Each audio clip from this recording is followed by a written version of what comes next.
Settled in 1824, Connerville Station has seen generations of different management and approaches to producing fine wool, lamb, beef and crops. Roderic and Kate O'Connor, dad and mum, take a long-term approach to business decisions, ensuring a dynamic and resilient farming operation.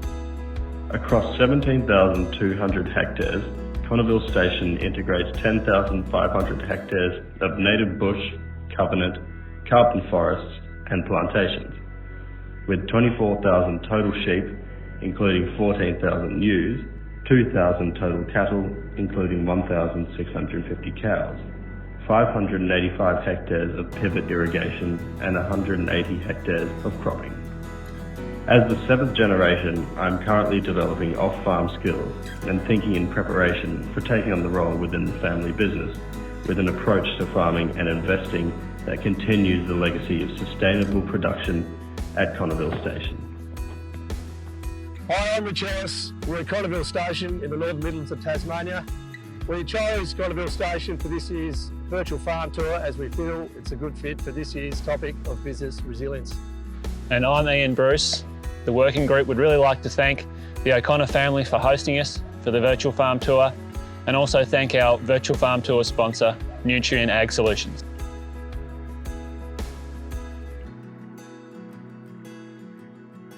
Kate, Roderic, thanks very much for being this year's host for the Red Meat Updates virtual farm tour. Can you give us a broad overview of the history of the property and how it's evolved over time? It's a big question, Richard, but I'll start right from the very beginning. The first Roderic O'Connor settled here in 1824. His first grant was actually here down on the Lake River, right where we're sitting now. Since then, really, it's been a series of building Connerville up. It was not the mainstream property. Benham was the mainstream property at the time, down at Avoca. And since then, really, it's just been a series of family ownership right up to my present time. My background was basically nothing to do with farming at all, except for picking up a lot of hay and picking up a lot of rocks in school holidays. Not too sure whether that's really great management training. Right up to the time that I arrived back in 1982, I was actually living in Hong Kong and working in Hong Kong. I'd been there for 2 years. I came back in 82 and had a contract to continue with Drexel's in New York for another year. I wasn't, to be honest with you, I wasn't entirely convinced that that was the path for me. But when I got back, within 3 weeks, my father died. So I got my teeth stuck into the farm, and that was it. So it's 40 years ago today. Now, I'm no manager, as you'll just discover in this video, that I'm just a front man. Looks good, but doesn't have much behind me. But probably being a little bit derogatory there, but the thing is that that's a good thing, because I can concentrate on the really 3 or 4 most important things is what do you really want to do with your land, what do you want to do with your business, and what do you want to do with your family, and do you want and create that longevity and to be able to pass something on. Some of the sight that we look for the future is to look for the balance sheet, not necessarily the profit and loss. And my focus has always been 10 to 20 years out. And that's the joy of having someone, a good manager and a good team, is because they can look 1 to 2 years out, or 3, or maybe a bit more, but that means you can keep the actual productive side running, ticking really well when I'm trying to look at, say, well, what's next? I think it's also important to manage your cash well. These are good years, so either fix things up, get your balance sheet in order, maybe a little bit of off-farm income as well, just to pad for the bad times, because they'll come. I mean, this cycle can't last, even though I think we're in a cycle where protein is in a realm we've never seen before. The trick will be to how we manage the markets, how we manage expectations of market on our environmental stewardship, how we manage our staff, how we manage just quality assurance, how we manage all sorts of things, our environment. And I don't think we can lose sight of that, but to me it's a little bit symbiotic with the our customers, the great unwashed sometimes, as I call them, they tell us what we've got to do on our farm, but sometimes their view of what we should be doing is actually not really is guided by mis and disinformation. So I think our role is actually to help educate them as well. It's a circuitous thing. How do you keep track of all those things, all those facets of the business? How do you keep track of it and I guess ensure that you'll be able to pass that on into those future years? And then with the electronic era, things just got to the stage where there's a massive amount of filing and whatever. And the complexity was far greater. It was complex enough when I took over because I really knew nothing, but now it's extremely complex. So we've come across this whole new management system under the banner of called Enable Ag, which basically electronically files absolutely everything. No, it's a system It's a where system. you actually then you follow that system. But It's it's a a system. logical system, so anybody can then search and find files.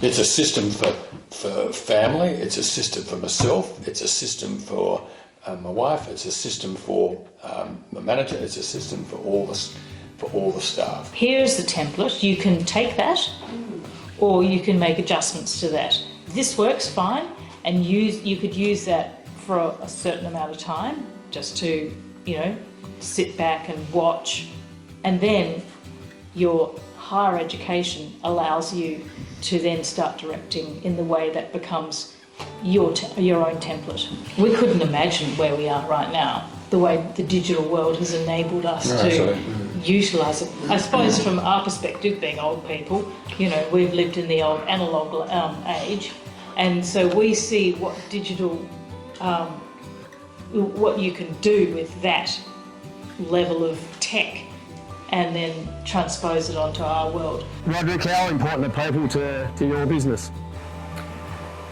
I think it's, especially in the last 3 or 4 years, it's now become really abundantly clear it's of critical importance.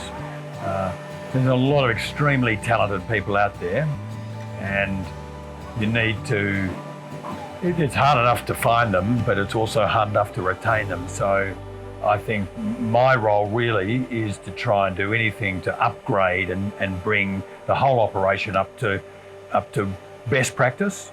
That's for operator safety, that's for just well-being and feel good. Even to the stage of communications and administration now is now done by mobile phone between all the staff. So everything in the last 2 years is transformed on this place, and I think the staff enjoy that. I certainly do. It gives me more of a feel for what's happening, and it also means that things can get recorded. But most importantly, I think we've always done it here, is we want to look after the people that are with us. I mean, to me, it's a community. It's not just a farm. It's like our new shearers' quarters. It's not a shearers' quarters anymore, it's a community hall. It's got to be used for a number of reasons. So really a philosophical change. And I think to me, it's of prime importance to make sure that all our staff members are considered in every decision, or in just what's happening, or just are they enjoying, or just what's their role and their participation. So yeah, bring it on and keep going. I'd like to do more. Could you just explain to the viewers about, sustainability here at Connerville and what that means and how that looks? One of the things Roderic really pushed is not high stocking rates, like a stocking rate that we can handle, that we're not chewing everything into the ground, and he's got covenant on runs where we run the weathers, we don't stock them very heavily, but I find with these more productive sheep that works better anyway, because we're keeping the production up on them. Since I've been here, I think we've put 11 or 12 pivots in, which is helping us grow our young sheep out and obviously fatten our meat production side of the farm, which is working well, and grow our younger sheep out. Yeah. And I think the viewers are going to see some vision of the den. And that really highlights, I think, the variation not only in country here, the types of country here at Connerville, but also that commitment to that sustainability piece and what it looks like in reality. and the way that that's managed. And of course, not many sheep up there, if any, at the moment. Some cattle up there, but you know, certainly an important piece going forward. Yeah, we could run a lot more cattle up there if we really wanted to push it, but we run it that the handle is really easy. There's not a lot of labour units go into producing what we get out of there, and the way the calf market is at the moment, it's been a very good sideline. So there's positive OH&S outcomes from these improvements and refinements, and I think, you know, it's pretty clear to see today with the way this shed's flowing and the productivity that you're gaining here, that, you know, there's been a lot of thought and you know, put into the improvements you've made, and I think they're well displayed from what we can see. I was involved in the shearing industry before I come here for a long time, and I just went to see Roderic and I said, we've got to get on the front foot if we're going to keep shearers in the industry and staff. And I said, we've got to change around the system, and we've gone ahead and put sloping pens in and done all the board up and the wool room and made everything so everything is as easy as possible for the staff that are working here, with the less amount of hazards and the new Heineken machines and all that, the sloping catching pen. And everyone seems a lot happier in their work, that you're not getting complaints all day. And I'm pretty lucky here. I've got some good staff here, and one bloke can weigh 2,000 lambs by himself with his dog, and the same as one person can pen up and keep up to 6 or 7 or 8 shearers pretty easily without having a too stressful day. And then they go home happy, and we've got a couple of handling machines which has made taking the back breaking jobs out of it, where people feel really good at the end of the day after working on them machines. We're here at a new set of cattle yards which has just gone in. Can you talk us through your rationale around investing in infrastructure? I believe you've been doing various upgrades over the last couple of years. Yeah, Richard.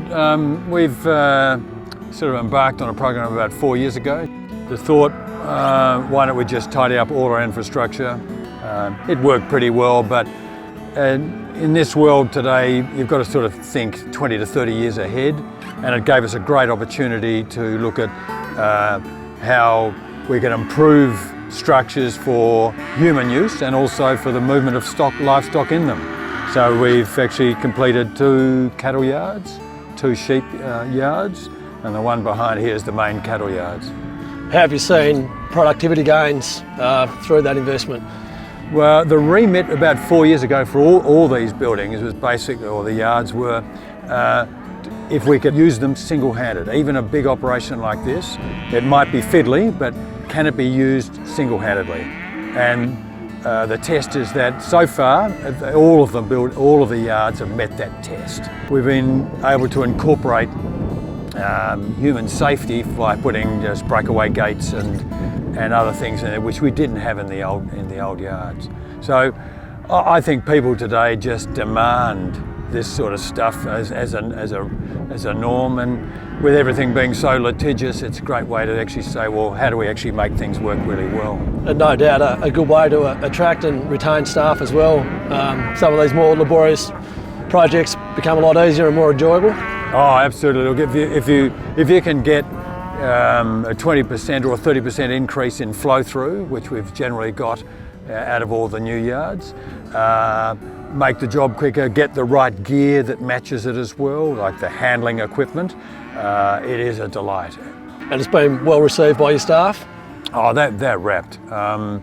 They have input into this, because normally the standard designs for all the sheep yards or cattle yards are great, but they do need to be adapted. And our staff, particularly the manager Adrian, had a major input to these yards. And I'd have to say every one we've done has worked really, really well. Excellent.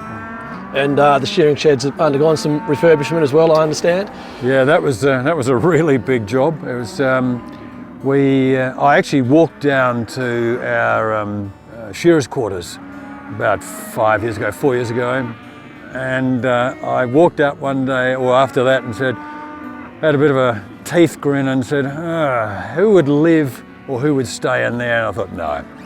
So that really was the catalyst for actually upgrading everything. Shearers' quarters, upgrading the actual shearing part of the shearing shed, all the way through to taking the wool out.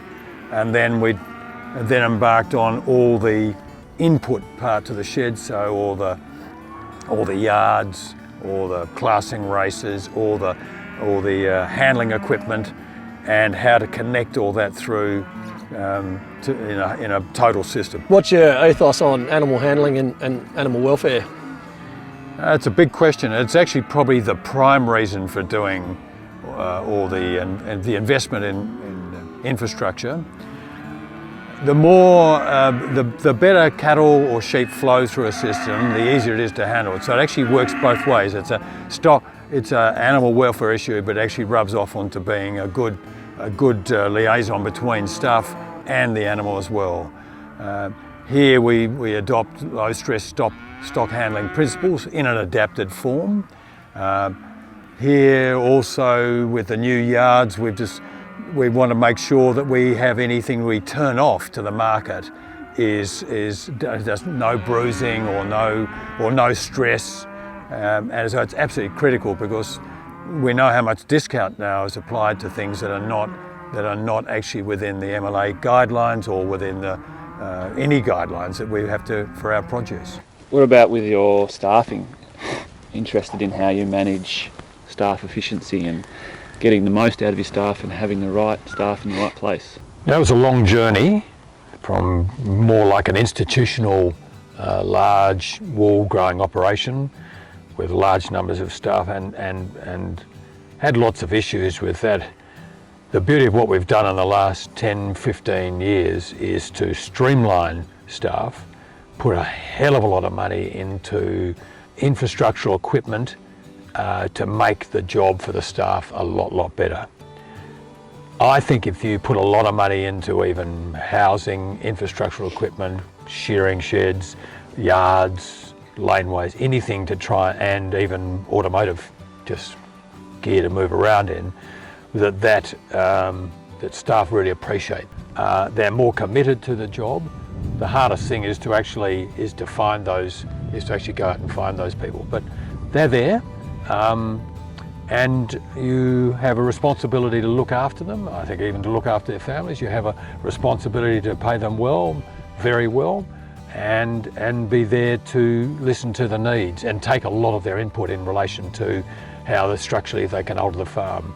I take a really hands-off approach, which some people can do and some people can't, and try and let them run it. So my day-to-day management of the farm really is almost zero. I just want a team that can be basically unencumbered and ones that can actually feel as though they have ownership in what they do and some degree of flexibility. And I think today that's probably almost as important, or if not more important, than actually how much you pay them. But you do have to be very aware of what's happening out on your operation. How have you classified each of your land types across the property? It's sort of, when you say how do you classify your land, it's also how do you classify your production and what units do you want. So with our cattle operation, they actually perfectly fit now. They're a low cost, hardly feed them at anything at all. They can manage quite well on their own. If we had more numbers of cattle, we would have a big problem because then we'd have to look at a lot more feed inputs. And the overall policy of what I'm trying to do is actually create more standing grass. It's not about ground cover anymore, it's actually about keeping more grass, more feed, whether it's dry or green, which seems to be sometimes fly in the face of those that want to keep more productive grasses going.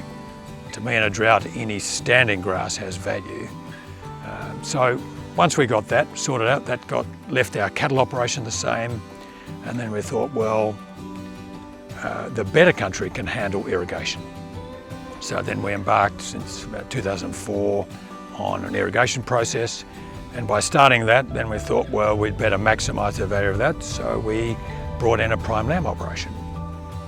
And they thought, well, that's good, let's source that out, and then our better ground can be still with cattle and prime lamb, but we've still got a big chunk of ground that is still native grazing, that's not in any of the reserve programs, and peripheral areas outside of the main production areas that could still handle quite a large fine wool operation. And that's where we are today. So it's one fine wool operation a prime worm operation and a cow-calf operation. And it fits beautifully with what we've classified. Sometimes you think it's quite easy to say, well, just sit down and do some land classification, but sometimes other events get in the road or make it easier for you. And one of those was actually really the demise of the superfine, or the very fine wool market for about 20 odd years. We were harvesting some timber at the time, and some of the reserve areas actually had a little bit more value, and the federal government at the time were actually offering funding for conservation reserves. So the timing of that and a really poor returns from the superfines out of the run country or the conservation country made it a no-brainer for me to shift to conservation and reduce our stocking of that area by about 75%. So once you're faced with that question, the next thing you ask yourself is, well, I'm not going to run superfines on slightly better country. I'm not going to get any more production. I can run a bigger framed and a bigger size animal and still try and retain the 18 micron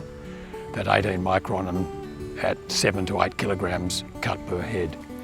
And that's what changed things. So sometimes timing is everything. You can just fall into the right time by making decisions, and other information comes in from left field sources. So speaking about timing, you've gone into this carbon project just up on the hill behind us fairly recently, at a time in that market that you think was the right move, and what was your decision making around going to that? That was our commercial native forest operation. We'd done some thinnings over the years, finishing up to about 2005, and then it was becoming really clear that the industry was in trouble, with either politically or economically. So the offer was to try and upgrade through FSC, Forest Stewardship Council approval of timber out of these forests, or all of a sudden another alternative appeared, being to sequester carbon. There were no projects like it in Australia. It's the only commercial native forest tree project in the ERF system, and it gave me regular income. Not great, not huge, but it was a regular income for 25 years. We have to go in and buy and tender for that. At the end of that, then we can resume harvesting in a long rotation cycle. And I think the timing will be right, that commercial forests will be back in and especially native forest houses will be back in the positive territory, because the world demands structurally sound timber, and these things can provide it and still be ecologically viable. So it was really like a filler gap for about 25 years. Mm-hmm. And then my son can make the decision what he wants to do with it afterwards. By default, sometimes tackling something that you at least think it will actually restrict your heirs and successors or restrict your future movement actually gives you greater flexibility, because you then have ground that's totally available for use, and you know that you can use that within your production systems without any further degradation. Whereas I think in the past, production systems went right back into these corner areas of your property, which were too intense. It was too much.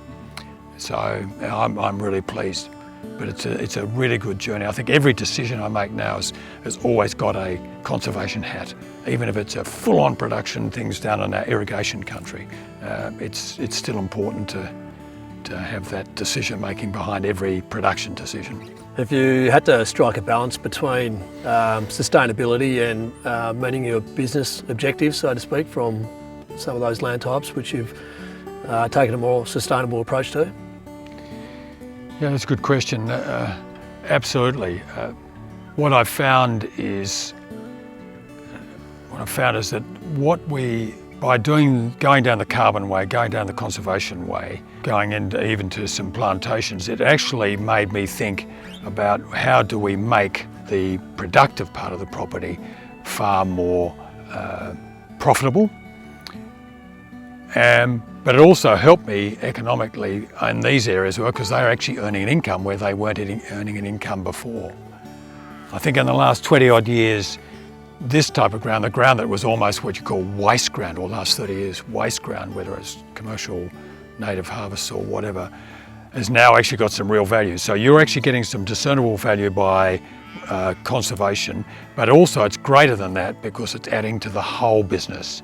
And then that gives you more resources to then concentrate on further development of the actual the farmlands, whether it's irrigation or just more inputs. So I found the co-benefits far greater than I expected them to be. Roderic, how do you insulate your business against dry periods and drought? Basically, it's a really long-term plan.